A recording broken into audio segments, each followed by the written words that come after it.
Alright. Hello, welcome to the Claritas 2025 AMA. What's your name? My name is Keenan Caps, and I'm Hi. a GM here. I'm Keller White, and I'm a GM here. I'm Chris Opperman. I'm also a GM here. Whoa! And with us today also we have... somewhere, maybe? It's not just us. It's Harvey. I'm also a GM here. Heck yeah. Somewhere. Chase is unfortunately away from us in Manhattan, but he'll be popping in to answer some questions. In spirit and in disembodied voice or bodied voice. And So, speaking of being here in spirit, Fine. Coleman is also with us in spirit. He is also having a second kid. which is very Not like exciting. right now. No, not like actively as we're speaking, but he is expecting a second kid. Another Which is great. kiddo, which is very We exciting. miss him and we love him, and he is still part of our community and as a GM, and we love him dearly. Yeah. As a reminder, we do have a dissonance between the juniors and seniors presently. We are not synced up on our events, so avoid talking about anything to do with anything that happened at the last senior event, so that way there are not spoilers for our juniors. Please and thank you. Also, on that note, more broadly speaking for everybody, try not to talk about any just generally ongoing story beats with anything, as there might be some, again, different placements for juniors and seniors on those various topics. All right, we'll go down the line and talk about which kin are ours. So if there are particular questions, you know who you're directing them to. I have all of the elves, the high elves, wood elves, dark elves, and the Caesarius elves. I have the orcs, and I have the Fairlith part of my group. I've got what are all dubbed under the Beastkin category. So that is Minotaur, Sinjorin, Catra, Wolfsbane, and all of the other ones. There's like 7 of them. So not squirrels. Not squirrels. Not squirrels. Squirrels are actually just squirrels. They're not beasts. But they're not. Yeah, They're just a little bit bigger. And then I've got gnomes, I've got goblins, I've got Bondi, I got Dryad, and I have Naiads. And then Chase has... I've got trolls, fairies, dwarves, jades, squirrels, and ethereals. What a mix that Chase has. That's great. That's great. Chase has the leftovers. Hey. All right, and with that, I think we'll hop into our first question. So our first question is, we've had many exciting updates and changes this year. What has been your favorite change to complete or see in action? So the favorite one that we've like tied together or that we've seen played out. There's been a lot of really good ones since we like went through all of the classes and all of the magic. I think personally, out of all of the changes, I think I really like Avlomancy in Ishkarim. It's just so freaking cool. Like to be that like battlefield tactician, seeing like all the like, getting different points and using it to help different people. Like Aiden, I think is a really good example of this because you just see him and doing quests and using it properly, and it's It is very fun. That is one of my favorites as well. Just the general magic overhaul, but specifically Avlomancers and Neuromancers. I really like how we retooled Neuromancers. Neuromancy has always been one of my favorite kinds of magic, and I think we've hopefully made it where I still think it was usable before. I think now hopefully it's a little bit more approachable and something that people are starting to have fun with and start to have a few good encounters with. So that's been fun to see kick into gear. Yeah, aside from, I mean, magic is only players because it's the largest, The but biggest aside from that, change. I'm really happy with Sentinels as well. When we were going through these yeah. changes, we were like, all right, what does each class do? What is their goal and identity? And Sentinels just didn't have one. They were kind of all over the place, kind of similar with Champions as well. yeah. But with Sentinels, it's now they actually like feel like a cohesive thing, and I think it's really nice because comparing that to what they were, like it wasn't bad. It was just Eh. a mishmash of Yeah. what felt like kind of random things, and now Yeah. it feels like it actually has a purpose, and I think that's fun. Yeah, all the classes and some classes now have their own defined traits, whereas before a lot of them have really defined traits, and some of them are like, yeah, they're just there. You could do Yeah, something. Like, now it's Your all rogue streamlined. still plus a little more. Wax some things. Yeah, and then Chase. Yeah, I think for me, I'm just kind of echoing what Gideon said just a little bit. I think the thing that I like the most is making it so that each class and or each type of magic has its very defined playstyle. I think one of the things that I like about our game the most is the sort of mixed unit tactics thing where, yeah, you can operate solo, but when you work together and combine your different skill sets together, that's when you're going to really excel. So I think we tried to set it up in such a way that each type of magic or each one of the different factions has a really defined playstyle, so that you can have those kind of different strategies that can play off of each other a bit. And I think we did a pretty good job of that. And I'm very happy to see that turning out, to see that our Avlomancer that's got energy care and that's using it constantly is like not directly fighting at all, and those sorts of things. Like, I think those are great things, and I'm excited to see some more of those particular classes or factions get utilized in those particular ways a bit more. Absolutely. Thank you, Chase. We're also, kind of like last year, we're going to sprinkle in some pictures of our kin. That was fun to do last year, and while I know we've showed those off individually just for fun, we're going to make those a bit more public because they're cool to show off, and we like them. So first we got Naiads coming up. Again, thank you, Reese, for Yep. your incredible drawings. Can't say thank you enough. Yep, absolutely. Almost as good as Osmosis Jones. Almost as good, yeah. Yeah, she did a really good job with Osmosis. That's her peak. Yeah, Achievement. magnum opus for sure. We love you. Thank you, Reese. Oh, we just didn't You get to can answer both that do that. question at all. All right, perfect. That's awesome. We're just gonna sit here now and just look at you guys. Alright, we'll just do the next one, I guess. Oh, all right. Cool. How does void work? Specifically, the contrast between actions like phase, void casing, and void wall. What we can defer to Chase for the. Interesting. Yeah, we could defer to Yeah, I think so. Mr. Magic. So. Mr. Magic. The one that gave us a 3-hour PowerPoint presentation on how the On how wood works. Well, good. Yeah. Well, He also asked this question, and he had the answer. So if you're talking about the like in-world, how those things are functioning, legitimately they are going to function primarily like a sort of solid force or solid object to some degree or another. A solid force is maybe a better description of it. So imagine you have a like really narrow but very strong field of force. So as something's approaching it, as it would actually be hitting that spot, it very quickly slows down because it's like an anti-inertia field. So it's kind of somewhere between that and actually like physically interacting with the thing.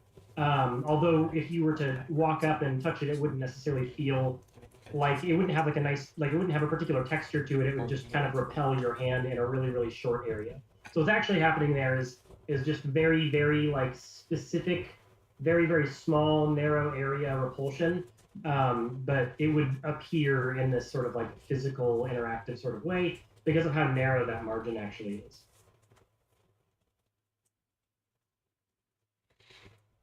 And then phase is the opposite of that. Sorry, phase, you're actually like your thing. Sorry, I missed phase there. Phase is actually you're affecting your weapon to make it be less solid for a moment so that it can actually go through another substance and then hit into the person. Directly next to the microphone. Giving it the people's elbow. We appreciate it. Definitely couldn't have just It's gone not going to around. get back up now. That's great. Alright, great. It's gotta do that work. Oh, hey, there it is. Alright. Next question. How do the new modifier and backgrounds work, and what are some examples? So this is a reference to, it used to be, there's a list of backgrounds and a list of modifiers to pick when you made a character, and now there is no longer that on either. You still start with backgrounds, but there's just not a list, which just means it can be whatever you want. Yeah. I feel like we felt having the list kind of ended up pushing people into being Very narrow. narrow and not as creative as eventually once they end up playing their character a little bit, being like, oh man, I wish I had this, or like it turns out I actually like this kind of thing. So there's really no guidelines there. We have people that the easy one to go to is a scholar of fill in the blank, if there's anywhere that you studied, but there's also things like Wanderer is still a pretty regular one for people that just kind of went around a bit, Or like or investigator, like law stuff that you can do. architecture is a fun one that we have, or a lot of like animal knowledge or nature knowledge. I grew up around this environment, so whether that be survival or animal or whatever it may be, just as much as you want. I'm trying to think of some of the hilariously specific ones we've had. We just recently had forensic scientist, Yeah, forensic and then also Dad just recently. Yes. right? we had a dad one. Background in Dad. Thank you, Definitely Noah. more the original intent of what we wanted for background. Yes. Which is, I kind of want to do this. Great, do it. It's fun. And then as far as modifiers go, they still exist, but rather than starting off with one, it's Yeah. more of like this is something that can happen because they were weird and niche and kind of overwhelming for new, especially someone that's not into like roleplay stuff. To see them and be like, wait, what does this mean? As opposed to something happening, you like just recently, Roland got a modifier. So a good example of a modifier would be what happened to my character last event, which we had a Gurn, which is a little fish crustacean looking dude, and it attaches yourself to your body, and you are now part that, part Gurn, and that is an example of what a modifier used to be because it affects the way you play and are your character. But it's something that happened Yes, to happened. him rather than Yeah. started a character as. Not to say that people can't start a character with that. Another easy one to go to as an example is like a vampire or werewolf. Yes. Many people that know role playing things know that would be a modifier that changes your body. That's a big thing to do. Yeah. Like if you wanted that Gurn thing to happen to your character before you made one, you can go to the GM and be like, hey, I heard about the saying, could I make a character like this? And then we I have can a specific concept. go from there. Yeah, that we can go from. Absolutely. All right. Next one. So the next Yeah, so what's the next question, Chris? do you have a plan for what will come of the quote-unquote zoomies? Will they ever become an established, interactable, and playable kin culture? I have no idea what this is referencing or talking about at all. We're just gonna... the creatures that were made that do have a name, that actually I think has been said once Yeah. or twice Oh, yeah. by them. Yep. But go figure it out. I will say they'll never become a playable kins. They are kind of half creature, half so they are sentient, but they're not going to be a playable kin because they are far more creature than that. And person. But aside from that, go figure it out. There have been a couple of them interacted with, and there have been a couple of people that have seen them around. So that's 100% something that's. Like just I recently, would love for people to go. you Look know, some of the players interacted with one. Yeah. It was pretty cool. So the quick answer is no, not as far as playable kin goes, but as far as the rest goes, yeah, go dig a hole and find out. Just go straight down. Yeah. All right, it is now time for another kin. So get ready for a very exciting, tall, boot-loving announcement called Trolls. You know them, you love them. There they are.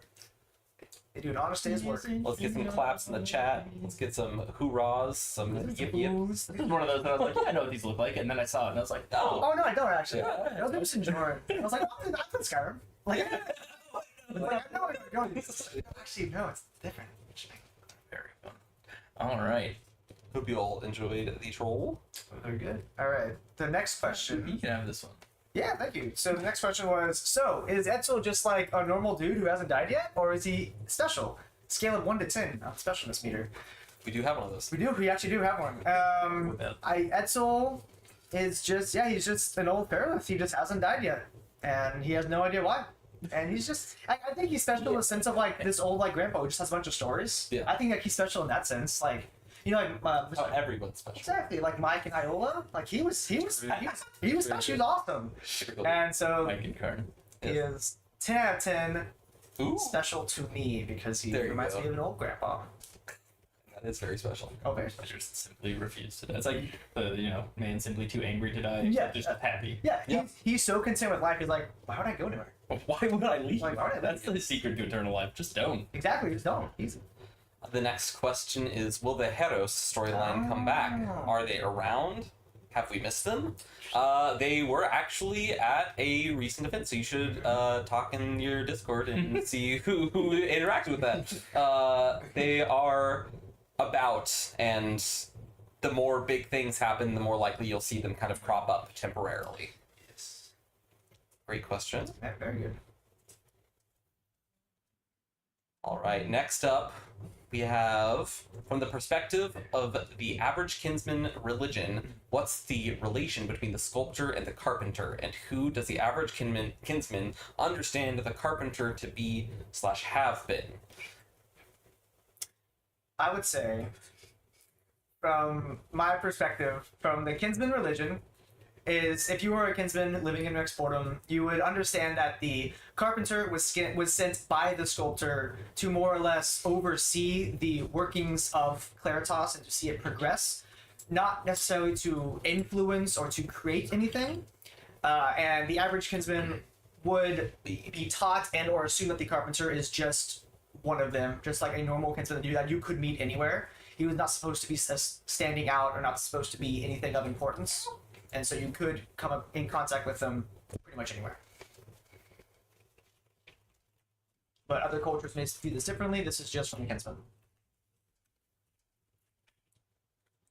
All right. Next up, we have a question, Chase. If you would like to read and take this question.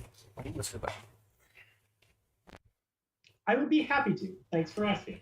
Absolutely. Yeah, so the question here, if a noble dies, or like from the PC retiring, or player stops going to events, what happens to a house? So the noble house will maintain existing until there are no longer players to interface with the house. In general, oftentimes, noble houses kind of generally like decline when the noble is not there. If you have a noble that just doesn't come anymore, kind of same situation. Like usually the house will continue declining, but the house is still present. The house doesn't disappear immediately. Now, if the actual character themselves were to die, then you may have an NPC that takes over responsibility of the house, but the house still does technically exist. The only thing that causes the house to not exist anymore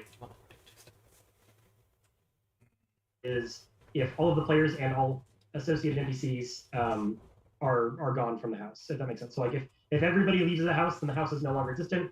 Wilshire will only ever like cut off the house if it's not doing anything for a very long time and nobody is acting as if they are a member of the house.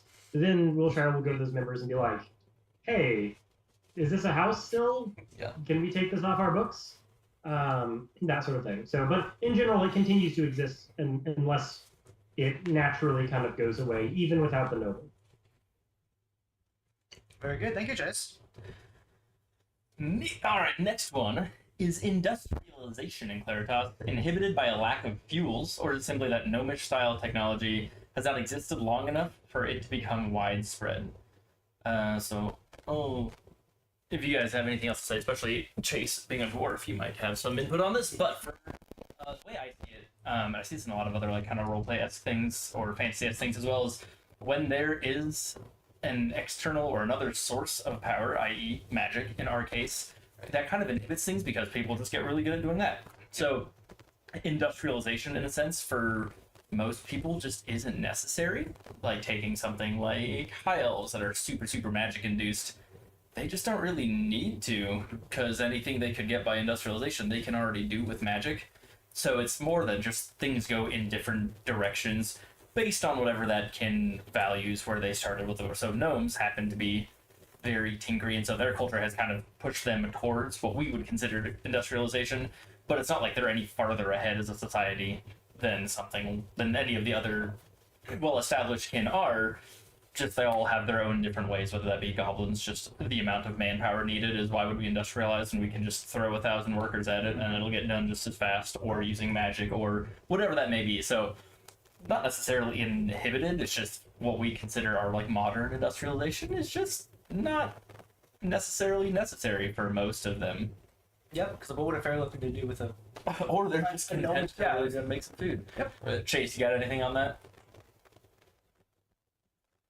Absolutely, yeah. So the thing that I would say for like dwarves, because you kind of mentioned dwarves specifically, and dwarves are in a sort of like not industrial revolution, but they are in a manner of speaking sort of industrialized when you're talking about like steel havens. And the thing to note there is that there are many kin that have things that, if you're looking at the industrial revolution and the beginning of the industrial age in the real world, there are many kin that have things that are more advanced than that because of the resources they have available to them.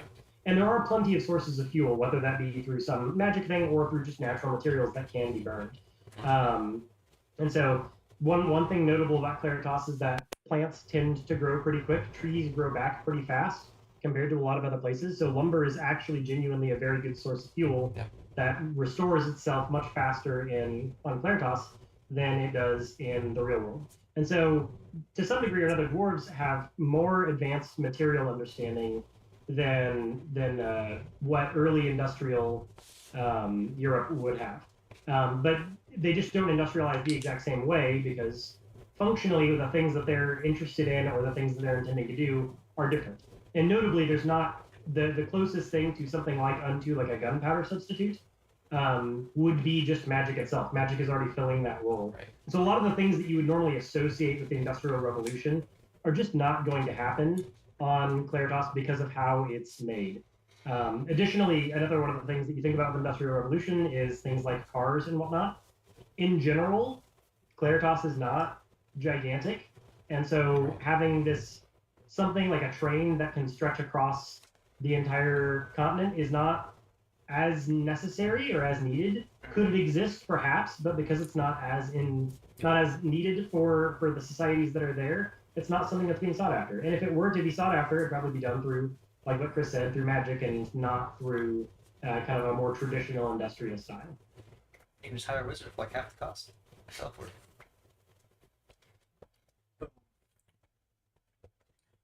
Great. All right. Next up, we have another one of our kin. You know them, you love them, they love magic. Oh. It's Minotaurs.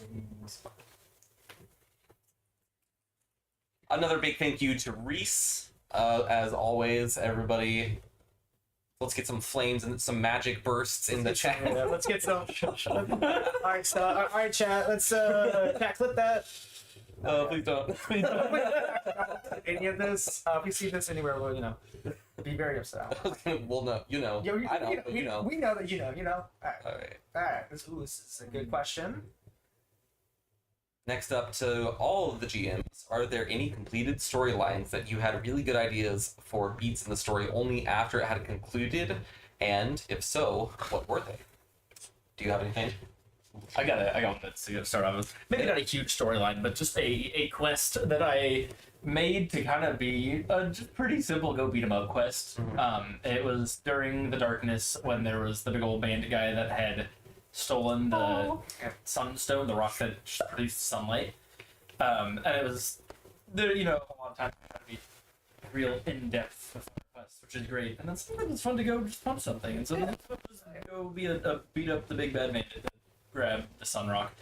and it was fine. And the first time we did it during the senior event, some of the people on it were like trying really hard to like reason, and I was like, man, maybe there should have been a little bit of reasoning in it, but whatever, it happened, it was fine. And then in the junior event, we kind of leaned in on that a little bit more, and it ended up being so fun because actually, I think it was Chase NPCing as him.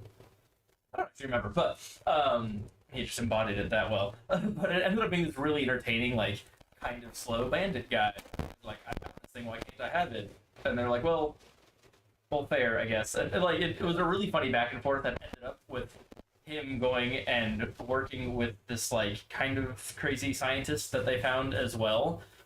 And it was just a really fun, like, I didn't really expect that to happen, but I'm kind of glad we opened it up that way in a little bit. I kind of wish we would have done that the other one, too. Just only happened kind of naturally the second time we did it. Like, that was really fun, actually. I remember after that, you were like, this happened. Like, oh, that's cool. All right. Yeah, that's a good question. I mean, I don't think so, because like all the storylines that I've been a part of since becoming a GM, like I've either, it's like, we more or less like work together on some of them, and then the other ones, like, they're just being worked on, and then you just interact with them whenever you are. And I don't have ideas, because if Kelly does a thing with some of his kid, I'm like, if he asks me, I'll be like, hey, here's some cool thing. If I'm never going to go to be like, dude, I have this really cool idea. Like, I would never, I don't know. It's just, I don't think that's just the mode of operandi. But for the stones, I had a whole bunch of ideas, but I was a player. So I couldn't do anything, and I guessed that ended pretty well, so I don't know. Sorry, guys. I feel like I don't think I've had any that specifically ended that I was like, man, I wish I could have done this thing, or oh, that would have been so good if I had added this thing before I concluded. Almost the other way around, where there's been things that never really concluded that I just kind of had to let go because players either weren't engaging with it or it had started and stopped enough times that it was starting to get confusing on who had done what steps of a quest. And so I don't think there's any that I did conclude that I had anything that I wished I could go back and then add to it. Yeah, that's a good question, though. Did Chase have something? Chase, you got anything? I do. In fact, yeah, I think I have two takeaways from this. Takeaway one is when I finish a quest, oftentimes the thinking of how to make the quest happen leaves my brain and I move on to the next thing. But there are sometimes when you've got like really big quest things that you've been interacting with, and I don't usually have like a man, I really wish that I had thought about this ahead of time sort of thing. But I do sometimes have the I'm interested to know what would have happened if players had interfaced with this in a different way. So it's kind of one of those things where I'm not. It's not so much the oh man, I wish I had figured that out beforehand. But I do have. Thank you. I do have sometimes where I'm like, I wonder what would happen if this had gone a completely different direction. And I'm always entertained by those thoughts, but you know, it has to go one way or the other. If it went the other way, I might wonder what would happen if it went this way. And I try to like, you know, there's a lot of player agency and stuff, and I'm always curious how things might turn out if the agency is taken a different way. So, yeah.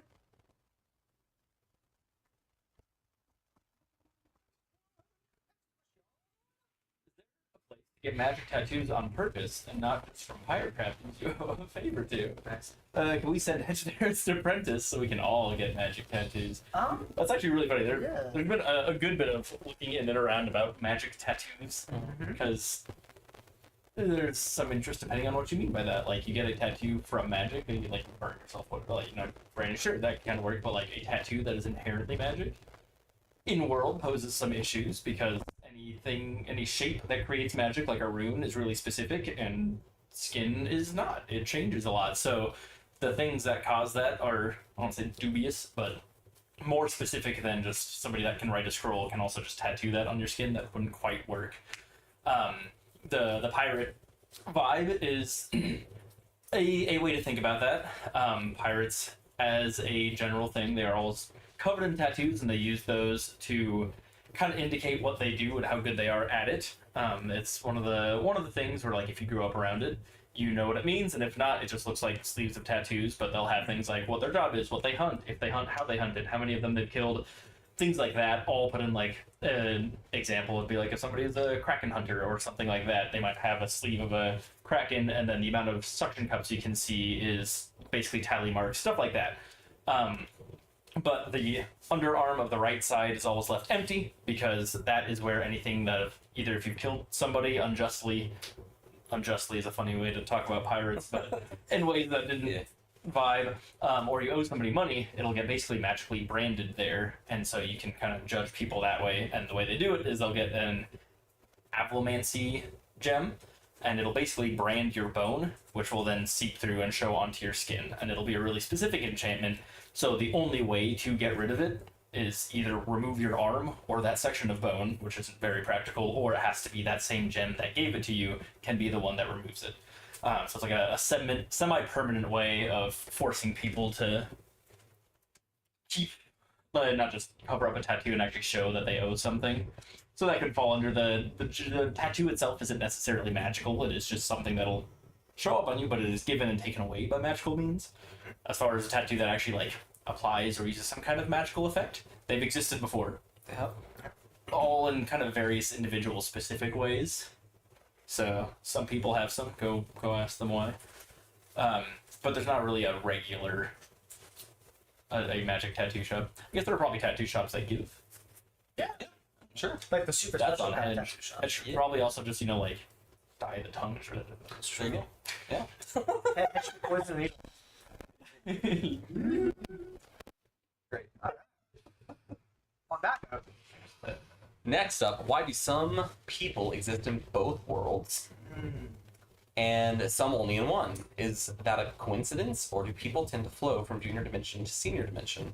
You may have noticed for some specific types of people, they tend to go from one to the next, particularly maybe perhaps adventures. that's great. And there may or may not be some semi-related lore to that. There's also an out-of-game, people are literally turning 18. What are you going to do? So there's got to be some time, some places where the game has to game, but we have done our best to fold that in to the world in ways that still go together, still fold it. Gels with the vibe of the lore. Yes. Otherwise, there are people that you have probably noticed notably have gone between worlds, and you should just ask them. Just ask them in game. You know. You're like, actually, See what like, happens. hey, so you're from the other world, how? And then they can give you an answer. You may not like the answer, but you'll get an answer. Yes, especially depending on which of them you ask. Well, Yeah.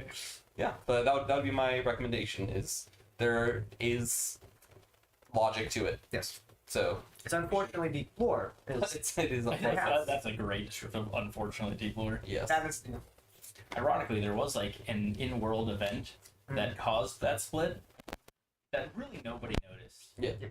It was kind of just Yeah. happened in the background and described in the background. Yep, and then, I think there were a few quests where we described it as like in the middle of the quest, we're like, also in the distance you see this thing, and people were like, that's fucking that's cool. pretty interesting. So, Yeah.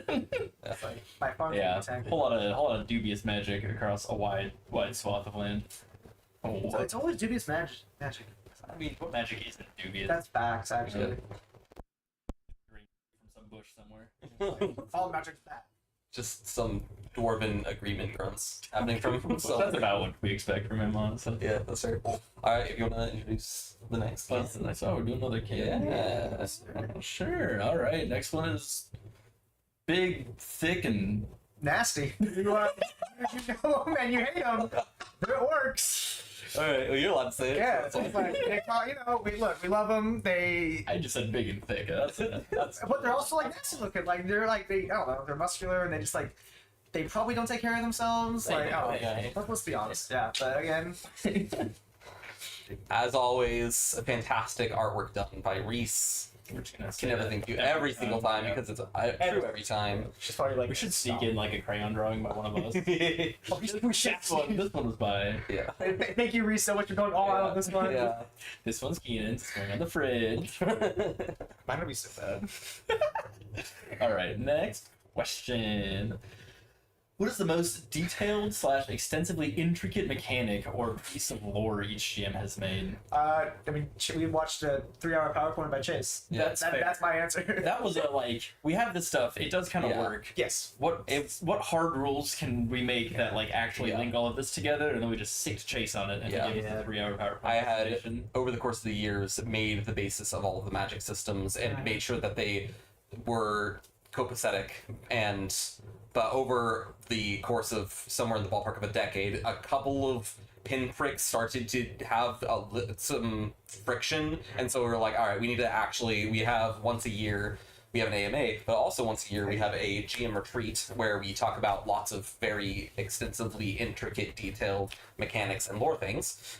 So that is typically where these kinds of conversations happen, and so Chase, that is where this infamous multi-hour presentation came from, was us trying to make sure that all of those ducks were in a row, and then we also accounted for some additional layers on top of that. ducks. Additional ducks that we yes. didn't go in there. We were like, all right, we got those 6, we got these 3 over here, okay, and now we ended up with 20 ducks. It's all in one pond, and it's great. Yeah, so there you go, intricate ducks. And So that is definitely one I of them. think for mine, I know I've had a lot of fun just making a whole bunch of different pirate crews that all have their own like hierarchies and chain of commands and sizes of fleets and their own codes and stuff like that.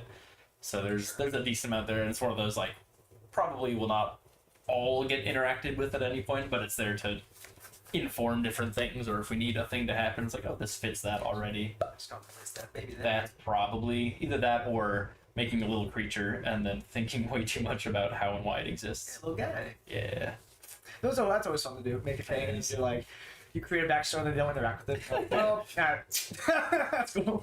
For making a lot of those that like people will never interact with. There's no reason to. Yep. But I thought about it for like 3 hours. You asked me. See my left You asked me. Yeah. also. Hey, it's a break. I was gonna say for me, Brachalox is kind of a gimme, and so I would say that the Brink is probably the thing I spent the most time on. That was I had different documents for all the different towns, their relationships all with each other, the history of the entirety of the Brink, and the different perspectives that everybody had on them, and all of that stuff. And that entire event, to pierce the veil a little bit, it was the GMs did not know what each of them were all planning, that were each in charge of their own towns, purposely for the express intention that all of the players' interactions with those towns, the GMs could not color each other's perspectives because they already were given a curated colored perspective of each of the other towns, so they could only tell that perspective to the players. And then also there was like 3 broad categories of how that might end the Brink, and there was definitely some stuff that went even further off the rails than I was expecting, but not unplanned. There was not a strict plan, and so it was very exciting to set up this very large house of dominoes and see which dominoes people started knocking over. So that was probably the most detailed and intricate thing I've put together. That was super fun on our end too, because we got a little bit of the like get to play a game as well while we're doing this, which ended up kind of feeling like Playground as well. I have an army coming towards you. Yeah. Well, I have this prepared. Well, actually, so I knew about that. Yeah. one of my favorite moments of lunch. I've said this so many times, but the night before when we were all hanging out here, Gillard also asked us to make playlists to play when they were the main like settlement of each, and so we're like, well, we're not gonna say too much about our individual things because we kind of did that, but. We're like, let's play each other's music for it, and that was just so entertaining. To hear the variety, and also hear the, like, knowing like the random like rumors that we had gotten of the others, and then it was just so entertaining. Like That was- the scene starts out, I'm like, good God. I'm scared for Game On. Like, I That was a hoot. That was real fun. You got one? well, the other GM. Well, you Chase go last. No, but the answer, the question was that personally, oh God, misread that. I mean, I think a gimme is like I have extensively done like lore stuff on the Stromboli family and like food. Oh yeah. I wondered why, guys. I wondered why. deep lore. But there is like I made some like deep lore stuff for it. That's great. Just to get something like anything. You have happen. a Stromboli family tree. I do. Yeah. Yeah, I do. It goes nutty, guys. Don't worry. That Stromboli though. yeah, Stromboli. And then there's like the other families and like that in Littleton that are gonna interact with them. It's not my proudest moment, but it's definitely my most intricate lore that I have. Yeah. All right. And then Chase for yours. Yeah, I think for me, it would have to be. This was many moons ago at, I guess our first retreat. But I would have to say that it's probably the like how Claritas as a thing came to be, and the associated repercussions that have caused me to calculate things many times. The amount that keeps like we established a thing, and then I'm like, wait, I can calculate that if we like do some things. And the number of times that I've said, like, the surprisingly large number of times I've had to go calculate something based on our origins of Claritas is fairly large, and it has caused a lot of intricate interactions and stuff, and I think it's quite enjoyable. I quite like it. Plenty of times we're like having a meeting, we're all talking, and we either like, oh, I wonder what this is, or kind of jokingly say something, and then Chase just goes silent for like 10 minutes, and then later it's like, hey, here's a spreadsheet. And I'm like, Yeah. All right. No. Perfect. When we talked to him, something he's like, dang it. Dang it. Now, here's your Excel shout out. I use it all the time. It's great. Oh, that's a good question. Oh, nice. Just Chase, you can just go right into this. Yeah. one. Okay. If you want to read it and answer it. Oh, okay, perfect. Yes. So, what is Lucky's backstory, and how devastated was he to lose his egg? So, his backstory is that he, like any other, I guess not any other, but most other people in the world, like the vast majority of other people in the world, he too does have a back. If you want to see it, you can just walk around him and see the other side of him. And then he was, in fact, very devastated to lose his egg. That was a very devastating thing. Well, not specifically to lose it, but to not get it back. That was the devastating. That was rough. Devastating thing. Yeah. It did devastate him a lot. Pouring out. For maybe not the reason that you think, but it was devastating. Yes, it's rough, yeah. Yeah. Actually, it's kind of comfortable about that. Chase doesn't play Lucky. Lucky inhabits Chase. That's true. I like birds. Forever my favorite moment as a person ever. I like I like birds. Alright. Hedge is completely convinced that she just willed the council event happened into existence. What actually sparked the gourd to show us all of that? That's a great question. Yeah. The gourd has kind of it's a build-up thing. Most of you have interacted with it at least a little bit, but it'll do the thing of like you can either touch it to individuals and it'll give you some Thing. cryptic message slash clue about their kin, or at times it has reacted to specific spots on Claritas where something of great importance happened. And as it does that, it kind of has its own little charge up. It'll feel energized. It'll spend that, and so on, so forth. So there's kind of been a background of me paying attention to how much it was used and in what ways, and building up. And then also it likes to relate to important historical things that have happened. And so also, ironically, as this was kind of building up, and I was like, cool, it's been used a lot. It's about getting to that point. We also had an event that ended up making a lot of heroes show up for for whatever reason, nothing specific. As they do. As, just randomly, because somebody just blew up a happens. city. But, and so that was kind of those things. Like, yeah, it makes sense. It has accumulated enough chutzpah and a bunch of Moxie. important people that were all kind of at an important event at a time got together. So it just kind of, it's something I've thought about for a long time because I like the storyline and I've wanted to show it off. And it's been one of those we run into a lot as a GM, especially with a game like this where ideally it just keeps going. It's not like a D&D campaign that'll end eventually because we want to keep doing this. And so we have some really cool little nuggets of secrets and lore, which we like, but secrets are only fun if you can discover them, but once you discover it, It's gone. it's gone. And yeah, so it's kind of one of those like, cool, we have this thing, how much do we want to actually show off? And I felt it was a fun way to do it, where it was still, Yeah, it's well it balanced. didn't become, I won't say boring, but like there was still some intrigue and some new questions, but also some answers and some confirmations and all of that. But in world-wise, I guess willed it to happen. It's not too far off because In a the matter of more you use it, the more it's around stuff, the more it kind of happy buzzes. I was talking to one of the players recently, and they accidentally spoiled for the junior, because for the junior senior event, the fight at the end with the Reapers. The seniors thought that only happened because of that thing. Yeah. They didn't know that it was part of the plan. Yeah. And so one of the seniors told the juniors, like, "Oh yes, we fought these Reapers, but don't worry, like it's not gonna happen." Perfect. I was like, Surprise. that's hilarious. A subterfuge. Yeah. Delightful. That was a fun one. All right, Chase, if you want to introduce the next kin, You love them. every Our next kin will be the beloved squirrels. Reese really cooked on this They're so one. good. We've got the three most commonly seen kinds of squirrels that you'll find in Tamok or the Steelwood Forest. And here are our three wonderful, most common types of squirrels. I really so thoroughly enjoy how edgy the red squirrel is. He is so, he has a troubled past, and you can both see it in his face and on his arms. It's great. Chase, what would you name him? Oof. I feel like Simon feels pretty good. Whoa. I feel like Simon's a pretty solid name for him, but Honestly. I don't know. Amazing. I feel like Simon's got enough protagonist name Yeah. to be able to do something. Like, it's not an out there name, but also it's simple enough that you can say it easily, so it's got good protagonist energy.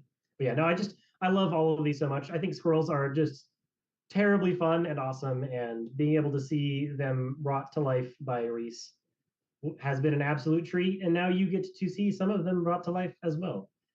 Big shout out to Reese. Post all the squirrels in the chat for Reese. Heck yeah, the squirrel in the chat. All right.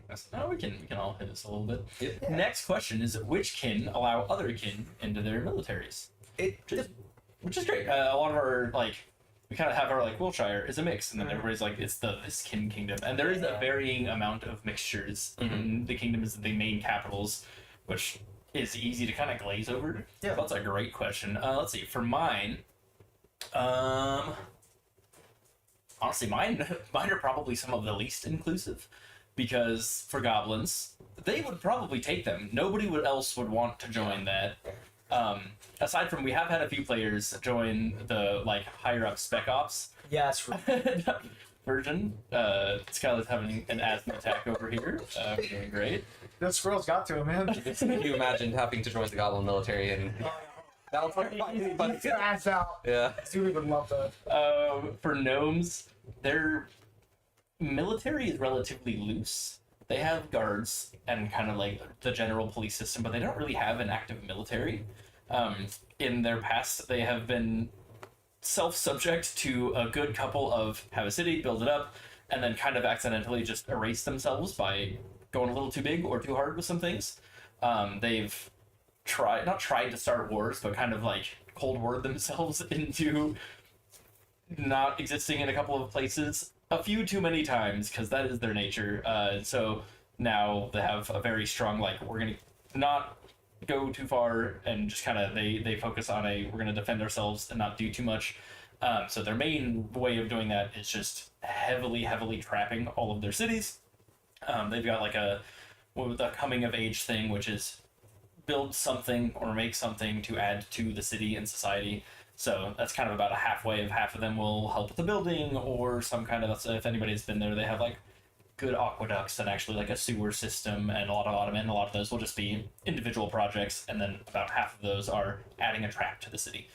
And then the only kind of military in very dire needs, which actually we had a main event that was fun because it differed for juniors and seniors during the darkness era, depending on who they had as allies. So juniors was all about protecting a gnomish city, and the seniors was all about protecting a dryad city.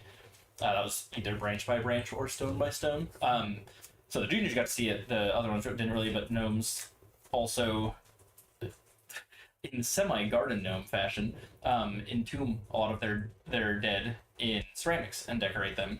And they will kind of stay around a family house until the immediate family has disbanded, because, you know, kids have made their own families and moved off, and then they will be put in catacombs. And in a dire situation, if ever needed, there's basically a very large, strong network of avlomancers and enchantments that can be used to kind of turn that into a living chessboard with a whole lot of undead pieces. Not really something other people can join. Except for those naiads live underwater. That's about that. Dryads also mostly keep to themselves, so they have not too integrated of cities in general, just because they're pretty stagnant. They don't really move or go anywhere, but they totally would, except if there are people that are living in dryad cities. Tamaka's a kind of a decent example, because they also have a little squirrel city in the treetops of their own city. So dryads are happy to be mixed cities and would happily add people to their militaries, but they don't go out and do too much, so not too many people choose to live in dryad cities. And then Bondi, yeah, also nobody wants to do that. They don't really have military, but I don't know, when they just need to not die due to worms and heat. Right. Well, not heat. Right. It's just worms, really. Yeah, they're Other kids have heat. Right. They don't have a need for military because people aren't going to try to plunder them for resources. Like, kind of same with naiads too. Naiads have like royal guards and some very skilled fighters, especially in the like lower city, which is kind of an Australia-esque, mostly prisoners, but some very skilled individuals and good squads. But they don't have like a formalized military, because there's really not many people that could ever interact with that or like invade if they wanted to. So they've never really needed to build up a military. They just don't really have one. That's fine. Yeah. Peaceful. do you want to go? I mean, high elves, absolutely not. Sorry. What else would be kind of vibing? You just gotta like attune to their ideals. Dark elves, you can't, because they're not the hive mind. Casarius elves, yeah, it's considered underground. Kind of, don't really have a military. Orcs, no. I don't think you'd want that. Fair, if you really wanted to, you can make a Fairlith militia and you can join it with them. But so that wouldn't work. So I guess what else maybe? Yeah. All right. Easy. Are you any more inclusive? So the Catra, absolutely. They actually primarily don't have. They have less than 50% of their military is made up of Catra, because Catra don't like to be part of cookie cutter or structured organizations. They like to stand out. They like to be center of attention, and so being part of a formalized military where you're in ranks and such doesn't really work for them. So there are people that will do it because it is very lucrative, because it has to be to get any Catra to actually join the military. But most will only do it for a short season to like make some money so they can go and travel and things like that. So their military is made up of basically any kinds of traveling kin that are happy to join, and again, it's rather lucrative, so it's not uncommon for anybody that wants to go out and travel that is a non-Catra to also join for a time to gain some money before moving on. So they also have a relatively high turnover rate, so they don't have like a lot of seniority staffing and things like that. It's mostly skill-based staffing. And then Wolfsbane are quite exclusive. They are very they like to be very isolated. They are one of the youngest kin, and they kind of started off with a tumultuous past, which led them to not be very trusting of other people groups, and so they have holed up inside of a very large city. There was a main event that similarly explored how their city's defenses and things worked, and the adventurers had to work their way through their already sprung defenses that had kind of pushed them into where they were safe, but they were stuck inside and had been for a while. That was during the darkness. So they have very exact and precise military strategies and things that if you're not somebody that likes to conform to a exact set of bylaws and strategies and things, you're not going to vibe with their military styles. And then Sinjorans, they don't really have one, so that's, nope, there's no need for that. The closest thing to a Sindoran army is Wilshire Guard, I guess. So very yeah. inclusive. Yeah, true. And then Minotaur absolutely will, but they typically don't need to, because they're almost on the opposite end of Catra, where they hate terribly, and that's what most non-arcane blessed Minotaur find themselves doing, is some variety of guard or military duty. So that is what basically everybody else gets conscripted into effectively. So they've got lots of labor for that.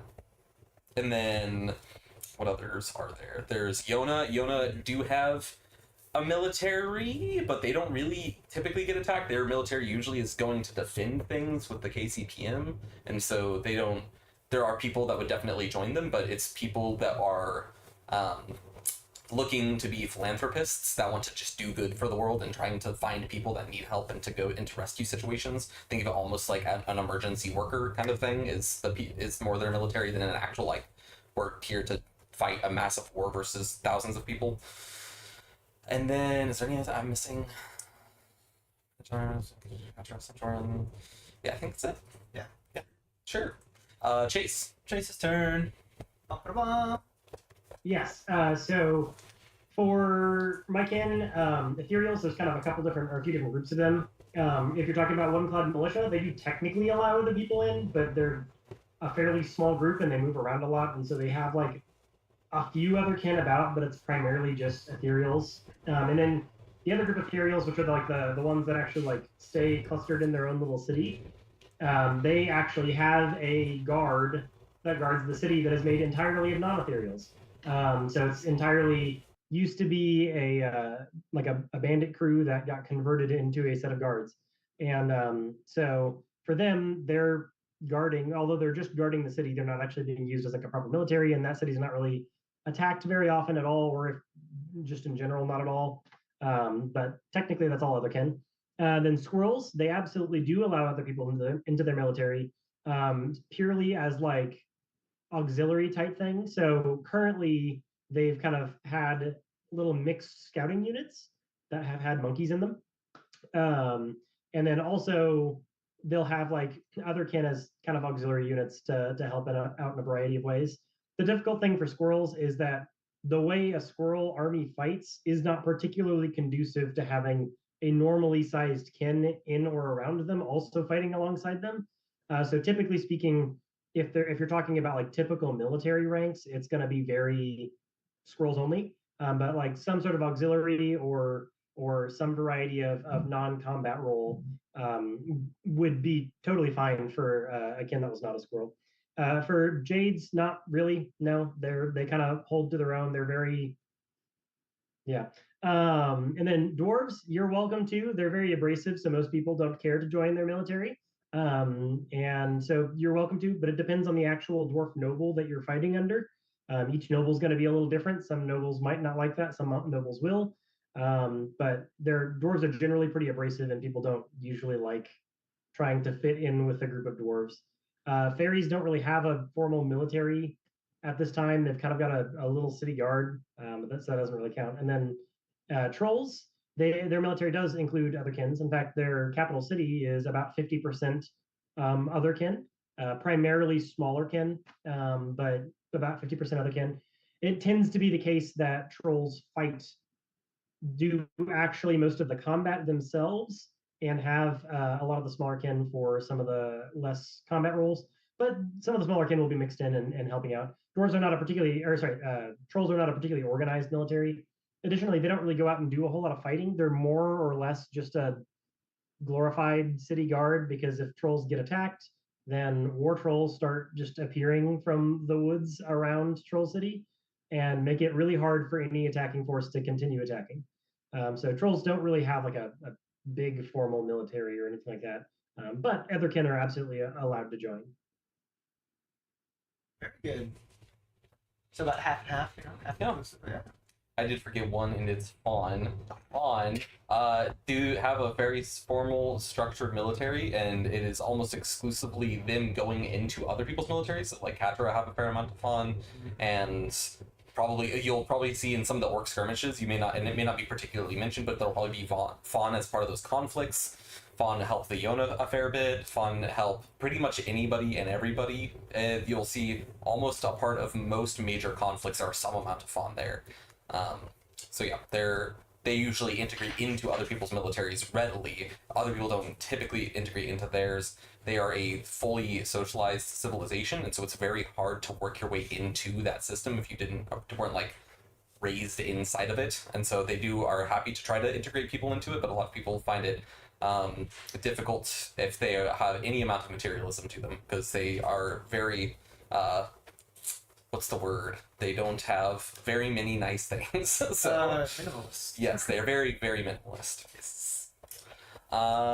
Sure. And next up, we will do another kin. You love him, or maybe you don't. It's Catra. They're great.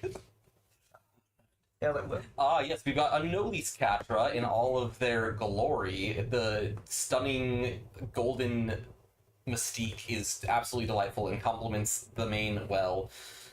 You can see that they have some pretty particular heraldry on their shield. Their no-lease are often knights or lords, things of that nature, so some variety and ability, and they have lots of iconography on them to show off the house that they are a part of and things like that. So you can see the very excellent art by Reese. Great, thank you again, Reese, for the excellent art. Not as good as almost. Well, Oh boy, alright. All right, next one. Let's throw this at Chase. I was okay. And yeah, This. take like only a couple of minutes. Good Right. lord, that takes up a lot of space. That's great. All right. So the next question is suit theory 100% stupid or only like 90% stupid? So to specify on the theory, interplanetary magic is pulling the spellbound magic out of the void, because interplanetary etchings are sort of a combination of void and arcane etchings, according to me. So I'm not going to comment on the correctness of a theory, because that falsely gives you too much information about the correctness of a theory. But I would say that I do not think that the theory is stupid. I'm willing to give you that much information, but I'm not gonna comment on the percentage of correctness there, because that's like perhaps falsely giving you too much information here. So I would not say that the theory is stupid. I think it has some grounds on some modern Claritasian arcanology. But I would say that I'm not going to give you a bunch more information about how correct or less correct it is, because I want you to find that in game by exploring and experimenting and coming up with experiments. How might you determine if suit theory is correct? What experiment could you design for that? Do it. I'm all about it. I will run that. I will GM it. I will have a great time. So yeah. Thank you for the soup. Yeah, it is delicious. Thank you. Next up, can evolutions become less gray? Also, is there ever going to be a document or something with general Claritas history written out? So, as the first question, can Angelutions become less gray? Yes, they can become less gray. Volutions and Angelutions, both from birth, can become more or less gray based off of the actions that they take throughout their life. And that is a sliding scale. But once you've fully reached the opposite end of that scale, that is when you are then stuck. When you've fully fallen, it is nigh on impossible to come back up. Yes. There are some stories of old, not any modern texts, about people being able to reverse, but that is not something that has, like, that is broadly, it's more myth or fancy than it is Stories necessarily something that is regularly observed, like graying and such is. As for the second question, also, is there ever going to be documents or something with general Claritas history written out? You want to talk about that? Yeah. You would know it's been written down, would you? Yeah. The answer to that is there will be, for real, a website update coming that is going to have some kinds of tidbits and things put throughout. So you can look forward to that at some point in the moderate future. No dates. Do not dates. Yes. They're all, but it is getting worked on. Yes. And our goal with that is to kind of revamp what we have, and then add kin docs that will have all of these cool pictures as well as some basic information that any person in the world could know about this with some reading, then becomes available to people, and then past that starting to kind of make our own wiki / just places with information. So a long amount of work, but yes, there's a plan for it. Eventually one day will be a Claritas wiki. Someday. How and why did you choose the elements you did for your magic system? Fire, electricity, water, force, life, mind, and then healing and void. Some of them are easy. That's a great little killer. Yeah. Back 10... Yeah, so 14, yeah, something. 14, 14, yeah. yeah, what was the thought? So some of them are intuitive. Fire, electricity, water, those things are kind of like standard ones. Sometimes you can see those swapped around a little bit. But for those of you who have been around for a little while or are particularly tuned into the fairy stuff that is going on, might have been made aware or were aware previously that the fairies also had their own magic stuff going on. So the wind element and stuff was already prescribed to the way that the fairies operate and their more specifically elemental based system. So that was cordoned off over there, and so we wanted to have those ones exist and be at least not completely mirroring the base magic system. So we didn't want the base 3 magics to be the same as the 3 fairy plus 1 other, if that makes sense. As for the other 3 ones, we have, if you've looked at the documents very much, or if you've played the game very long, you'll notice there's lots of 3s that appear in Claritas, and so there are trios of things, and for some of you, you're aware that there might even be more than just those magics that were mentioned in that list, because there's lots of 3s going around. So there's the elemental, and then the category for the, as you put, force, life, and mind magic are what we call manifold magics, and so those exist in their own pools, each containing 3 things. And so there are, without getting into, as we like to dub, unfortunately, deep lore, there are particular reasons that that set of 3 was put together in the way that they were. It was intentional, and some people, you've seen some people talking about some soup, and they are kind of at the periphery of some of the answers to some of these questions. So hopefully the players might have some answers that'll be far more direct than this extremely vague, very outer speaking answer was. So as for the healing and void, the void, this goes back to, it started originally mostly as video game needs to video game and rules have to rule. So we denoted that, oh look, this magic that you can do big number from distance means guy with sword die and there's no recourse. So we had to make some kind of opposite force to balance out the systems at play and to encourage, as Chase mentioned earlier on this AMA, it's very important to have things in parity and parallel, so that way you can have group dynamics and inter-player suggestions. So there are group dynamics within the player's mechanics, so that way you can all work together in ways that are satisfying and unique. So you'll find that a lot of the most fun gameplay and some of the most interactive gameplay comes from when you're working with your friends, which is very intentional. Team play. And then healing. Attrition. You gotta have somebody make you not be dead anymore, because otherwise everybody's a lot more sad a lot more often. Yeah. All right. Next up, if you would like to introduce Absolutely, we got another one. You know them, you hate them everywhere. We got the beautiful, pristine, better than you high elves. Look at them in all their glory. Yeah, they were fun to work with. Reese. Oh my goodness, yeah, look at that.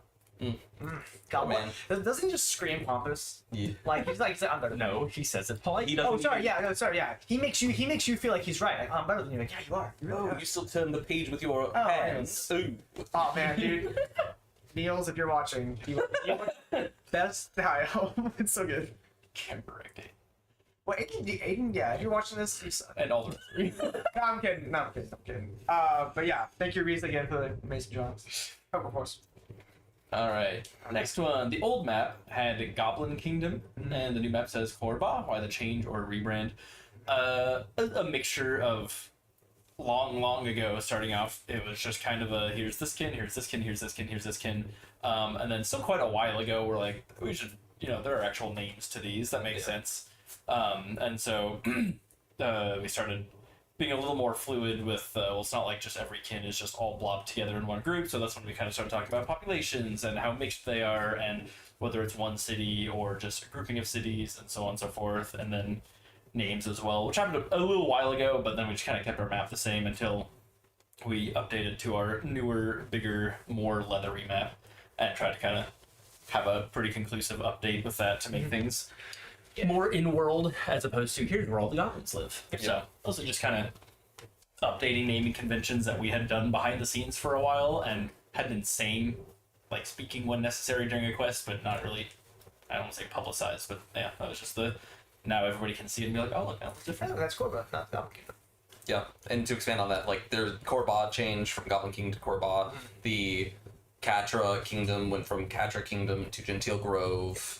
Wolfsbane went from Wolfsbane to the Growling Hills, because they're geographic locations, and the city of Wolfsbane is actually quite small in comparison to the general geographic region, which is referred to as the Growling Hills. So that the Growling Hills isn't the name of the Wolfsbane city, that's just where they are located. And you're like, oh yeah, I want to go to Wolfsbane, they've got a city that is in the Growling Hills. And so, because that's generally how maps work when they are zoomed out, unless you have something like Korba, which is very large, so then the name of the city is on that zoom out of the level map. So That was one of our jam retreats, was talking about how like just population size. It came up with population numbers for all of the kin, how many of them are centered in their like main living space, and how many of them are out. And that was entertaining. How big is Korba? Yeah, well, A lot.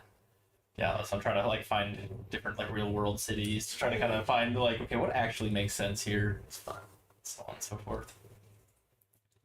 all right, our next question. The Minotaur art made me wonder if there were or are ideas for mechanics for wizards to be able to use staffs, maybe in place of a tome. Brady, you might be cringing a little bit because he used to have staff decks. ooh, cringe alert. Yeah, so is there any ideas or mechanics for that to be done or usable?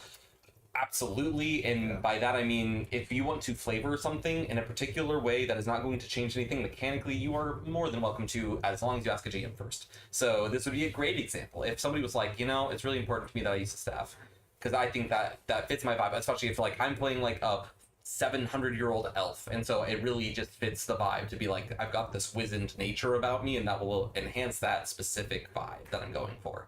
Awesome. You can have that be in place of your tome if you were to talk to a GM first about it. That would be something that would be really cool. So, granted, if you do that, we will have stipulations, and we would go over those kinds of things with you. Like, you can't actually use it to block things, just like you wouldn't be able to if you had a tome. So we would talk about those things through with you if you had any specific questions about them. Otherwise, I mean, who knows? You might run into an artifact that does something like that, but otherwise, it's just going to be nothing that is outside of what a tome is already doing. We try to standardize a lot of things, especially with that kind of the recent wizard thing. I don't want to say turn them less into casters, but we kind of push either here's a way to be a full-on caster, or like pretty much every other class you have use a abilities. weapon and you have abilities. As cool as it is to have that variety, and we just try to put that in there. Yeah. Some ways, it's way easier to have mechanics work when they're standardized. Hence the same reason that spears don't exist anymore. Do exist, but we made all of the sizes standard because there comes a time where, if I can have a weapon that's just twice as long as everyone else's, there's a reason every military in history used a shield and a spear. Yeah. So, in the sense of trying to make things more fair and more balanced, magic, and then you use a sword and use it as abilities. There's not really like there's some other lords that'll have like wand or staff to empower and stuff like that. We don't really have that, but kind of like you said, flavor text. Yeah, sure, go for it. Sure, fun. Absolutely. Good question. Next up. What's the longest you've seen a quest go without players fighting? That's a good one. All right, Chase, did you have something for this? Trying to think. There was one that I've like got in the back of my head that I'm like, man, I feel like I had a thing that was around for like 3 daggum years, and it is not, the actual specific thing is not on my brain at the moment. I can say that there has recently been a quest that just through circumstances has been given to a person. This is totally fine. And then there's been like a few different events where they've not been able to go on said quest. And so it's really funny sometimes when you like hand somebody a quest and you're like, go do this quest. It's not like time requiring at all. And then they're like, life happens. It's hot outside. Can't come to an event. And then like a year later, I'm like, hey, you want to do the quest? Yeah. Actually, there is one particular thing that I can think of. It's not really a quest necessarily. But the Rusty Cog has been looking for some employees for a very long time. They're still And looking. thankfully, somebody currently did some hiring for them. Somebody sent one employee over their way, and in the senior event, they're now only looking for 3 other employees. So it's they're doing great. They're still looking. It's been a while. It's been a couple of years, but they're looking to expand operations. Did anybody else have a specific one? Now, I have a habit of like not necessarily quests, but like storylines or things that are happening in the world. I'm like, it'd be fun if somebody looked into this. So I'll just give like here's the thing, and it's not really like a go do this thing. It's just the get into this, and then they don't, which is fair because it's not like a thing to do. Yeah. I'm trying to think of a quest, sort of like an actual like, hey, go do this thing. But it's just kind of I can't really think of one too much. The one that pops into my head without them like biting and doing anything, like when the Fairy Kingdom went away. If I remember correctly, that was like a series of quests that like the players didn't bite or do, and then like something actually happened because of it. There's a difference there between juniors and seniors, because seniors like had me as a player that was a fairy, so I was a little more involved with that, whereas the juniors didn't really. So it was like this thing that happened to seniors, and the juniors there was just like a news posting. I was like, they're gone now. Yep. Surprise. My player's gone. Oh. I've done it. That's kind of there's there's a bit of people traveling north and being like, oh, it's like Angelucius, and no, that doesn't look great. That's right. Well, and then they'll probably be like, oh, it's gone. Oh man, It's gone. how did that happen? Again, that wasn't really like a quest as much as people saw something, recognized something was there, but also it was a big and scary thing. So I don't really blame poor people for not being like, onward. Let me go punch them. I can't think of too many. I can think of a few times where I've made a quest and I've just not had time to do it, and then like 2 years later, I'm like, oh, I can pull this one out. I totally forgot about that. Yeah, I think I've done quests in the past where like the players will go on it and like not do it like fully, and like happen to like, we're gonna go home. All right, cool. Sure. Yep. Yeah, I can't think of it. Yeah. I had an infamous one where it was a 2-part quest, and this was in the very early days of Claritas, like probably 12 or 13 years ago.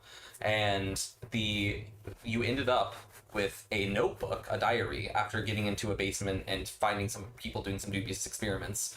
And the second quest involved you giving that journal to somebody to research and then give you back information about it, because the players couldn't read the language of the diary and notes were written in. And I ran that quest, I think, a total of 3 times with 3 different groups of players that each ended up with a copy of the diary, and none of them ever passed off the diary. They just held on to it forever, and then that quest died. So, yeah, I ran, and that was like, I was like, okay, it's been like a couple years, I'll just run it again because like most of I think the person that had the diary is not even here anymore, so I'll just run it again. And so like over the course of about 6 years, I tried to make this quest go. It just never went, and that's fine. That's okay. So But, I think that's the closest thing I. what I'm hearing is you gotta bring it back. All right, 4 times the charm. 4 times the charm. There was a while ago, I had floating around a little map that somebody introduced that had the Draken nests. And I had some different interests in the different groups. I remember for the senior group at some point, Rollin ended up with it. And I was like, I wonder who's gonna somebody's gonna be interested in that and do that. Where did it end up? And he was like, oh, I don't know. I just went and stuck it on the posting board and it just got lost. It was gone. And then eventually I gave another one to somebody else. I was like, please. Yeah, I wonder who took it. If you're watching, who took it? You're the one that stuck it up. I knew where it was. Like I knew where it was, but I left it. Yeah, someone took it. I don't know. When I dropped it in the street, I was sure it was there. Yeah, it so someone took it. That's a good question. Oh, really? All right, Last one. One more. It's me. Okay, it's not me. But pretty close. It's right. Yay. It's kind of you. It's kind of me. It's kind of you. Yeah. Oh yeah. Not me. Well, okay. It's like, well, you are Dryas, right? That's the feminine picture of a dryad. Actually, I'm pretty sure Reese said she must have just based that one off of a fish shell and changed the hair and the vibe a little bit. Yeah.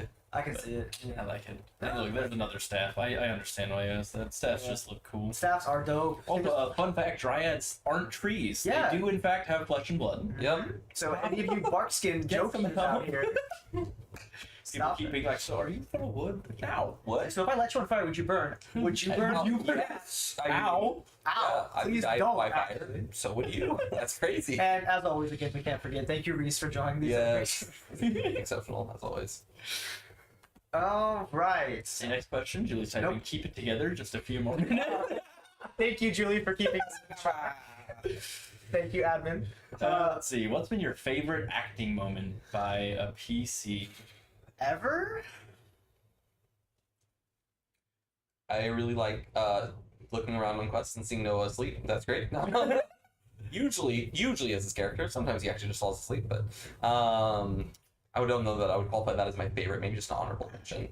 I mean, by a PC? I don't know. Because, like, Chase as Lucky is the best acting I've ever seen in my entire life. Like, that's just the... But, Again, but Lucky just inhabits it, so that's not acting. Yeah. Um, Kind of Let's see, we've had some very dramatic endings. Yes, we have Those those have been very fun. characters. I'm trying to think of specifics. Let's see. I have a fond memory as my last character, Gabriel, getting just zooped into the fairy kingdom that was disappearing and getting to hang out with Liana, Chelsea's character, and have a very dramatic, quick, take these, goodbye. That was pretty fun, and just getting to watch her reel after that. We had some juniors sit there and cry for a solid 2 hours. that's true. That's true. after a Yeah. player death / moved up to senior. Yep. And then I'll never forget Kelly coming in to squirt. You're like, you guys want to go to quest mid as they're like experiencing real like sadness and sorrow, and they're like, get out. Listen, the world keeps moving. There's more quests on the board. I don't know what to tell you. Okay, we got yeah. That's acting on my PC. I mean, I think. Again, I think Niels as his character gives a really good performance as like the snobby high elf, and so every time he's on a quest, there's at least one moment where I'm like, dude, this is awesome. A lot of my favorite moments are like, I like the dramatic moments, but a lot of them are like smaller moments that's just like, yes, you are just a little bit different. You are Like Head just saying super out of place yes. child things. Oh, Like, we have water. right, that's hilarious. Honestly, a really fun one for me was during the treasure hunt pirate quest that happened a while ago, towards the very end, when everybody just kind of got dropped in a bunch of water and had to like swim over. And I asked everybody to describe how they were swimming, and that ended up being actually really fun because we had to make sure people in heavy armor like sink and walk, or doggy paddle, or people that were good with swimming, or the Sinjoran like little alligator swim. Like that, it was just one of those little things where like that was super fun. Or one of the few quests I've gotten to go on as Shiloh, where we were doing a bunch of roguey stuff, ended up on the top of the tower, and I was like, all right, In similar who fashion. has ways to jump and get out? And everybody kind of had their own way. No Ember had wings. There are a couple of people that could just vanish down and land. I had at that time the mist spell that could stop fall damage. Pod just broke his neck and fell. So just the image of like wings land, vanish, dust. We're good. It's those little things that I find the most fun character wise, because it's just it's more like in world in stride acting. As Yeah. much as the dramatic moments are wonderful. Yeah. Yes. I Okay. really enjoy the little ones. Yes. Chase, what do you think? I think I really enjoy the like small player character moments. You know, the moments where like you can see somebody's acting, but it's in this like small little moment that happens for maybe it's just like a little glancing moment that happens for maybe 30 seconds, and then everybody goes on with their way. And I think I always enjoy those moments a lot because they're a lot subtler. Like the big moments are very cool, and I like those a lot. But I think the subtle moments are where you can really see a character like thrive in a way or not thrive depending on the character, I suppose.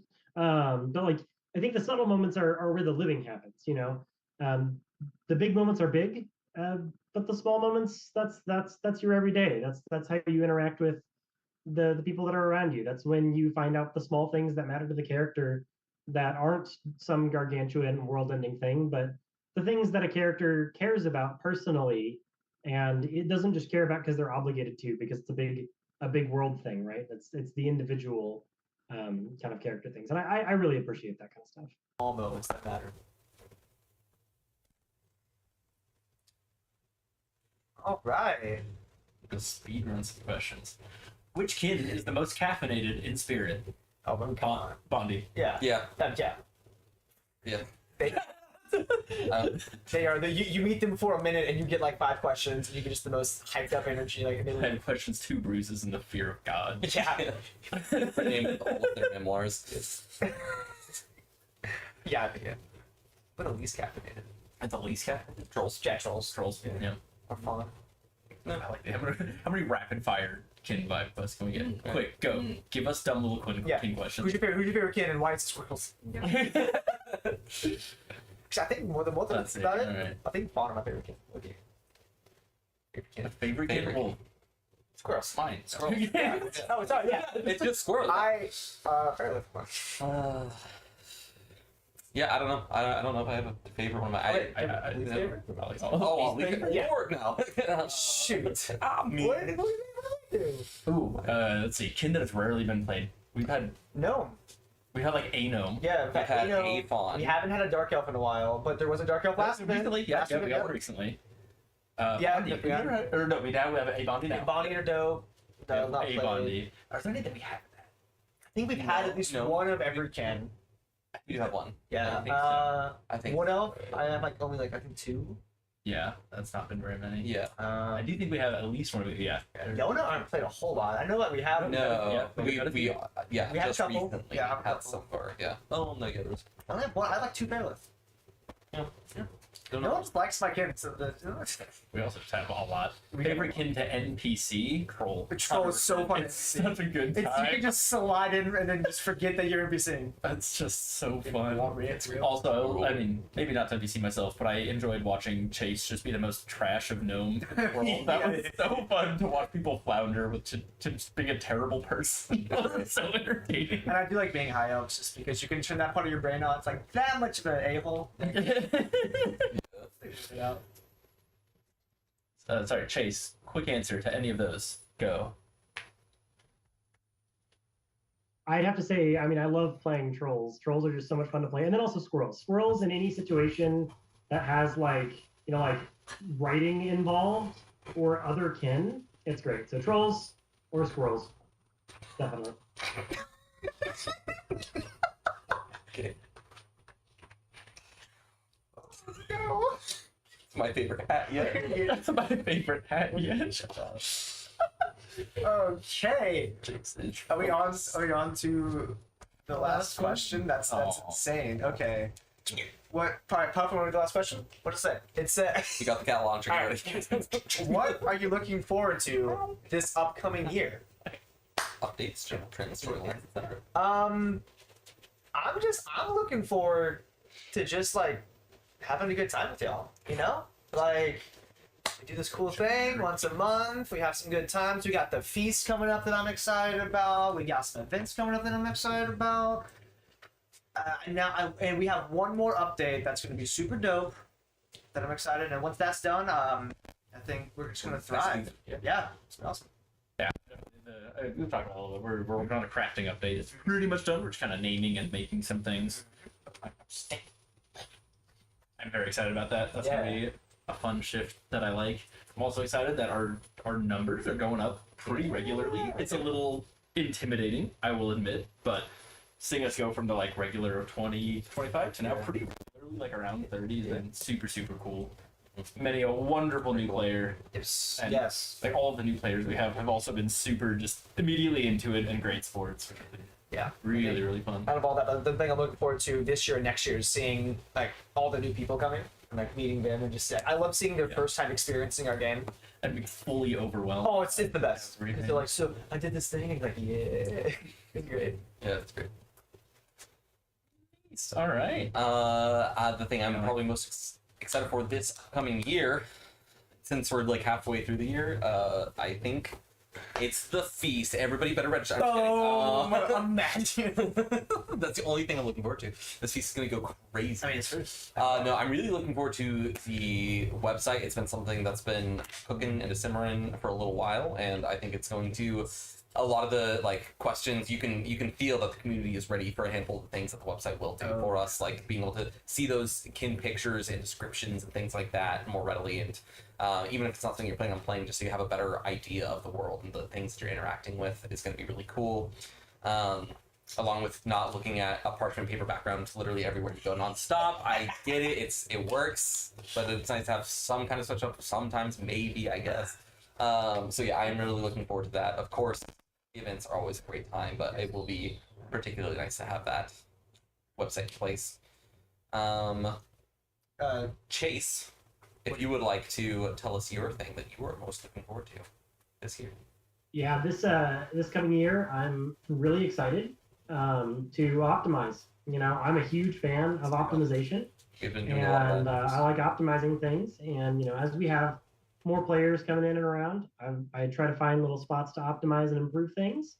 And I really also am a huge fan of like tactile interactions. And so, if you've seen the whole new letters, spoilers for the juniors, I just think they're very fun to look at and interact with, and it's also a little more optimized. And I like improving things and optimizing things at the same time. So it's the really small things.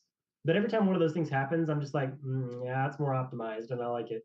And we as GMs all together work on some optimization stuff, and I appreciate all of the other GMs that put up with me constantly throwing up spreadsheets at people and being like, so technically, constantly. And so I appreciate that, and I'm looking forward to continue to doing that process and how that can positively impact everybody's experience in the game and just make it a good old time. I'm also looking forward to seeing you all at events in the future for all of this year. Not that that's any different from other years, but I'm still looking forward to it. You know, beavers have that like they hear running water, they just have to stop it. Yeah. That's chased with optimization. No, it is. Yeah. The amount of text I remember one time at like 2 a.m. I got a text from like Chase in the chat. He's like, "Hey, so like if this happens, are we okay if like this thing happens?" Like, what? I'm not asleep. What's happening?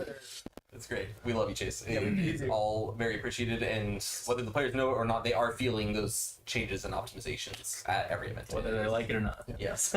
We love you all. Can't do it without you. Yes. All right, we got some announcements. We've got a feast coming up, 24th. Get signed up for that. That's going to be a good time. 4:30 p.m. We got played a good couple of events already posted up. yes, So yes, we've got yep. dates for things throughout a couple of months. Go check those out. As per last year, we're going to do a little discount code on the merch. So that'll go up. That's AMA 2025. That'll be active for 2 days, 3 days? Yeah, it should be through tomorrow. Through tomorrow. Alrighty. So check that out. Get some updated merch if you're like Keenan and yours is so worn out you can't tell it's merch anymore. Guys, I'm Means OG. it was loved. I'm OG and I Well love loved, yes. Shut up. Yeah, that's most what I can think of. We'll put the link to the discount and the website in the chat for you guys to click on. I think other than that, And that's That's it. what we got. we're told to say bye, so I guess we have to say Yes. bye. Thank you to That's a Julie, bye, I guess. and Julie, Skylar, Yes. and Jackie. And Jackie. If you would all Give give a round of some, applause. some thank yous and And claps. Puff, thank you, Puff, for Yes, causing guest starring. distractions. Yeah. So many. Yes. Fix the camera. Let's get a puff cam. Oh yeah. Well, you just hold them up to the camera. There you I go. guess that's good. Yeah, hold on. Puff. Now we get to watch Keenan try to. Oh, buddy. Oh, it's a little All right. Thanks for hanging out with us. Everybody. See you next time. Oh, hi, Bubby. Hey, little Bubby. That's not good for you.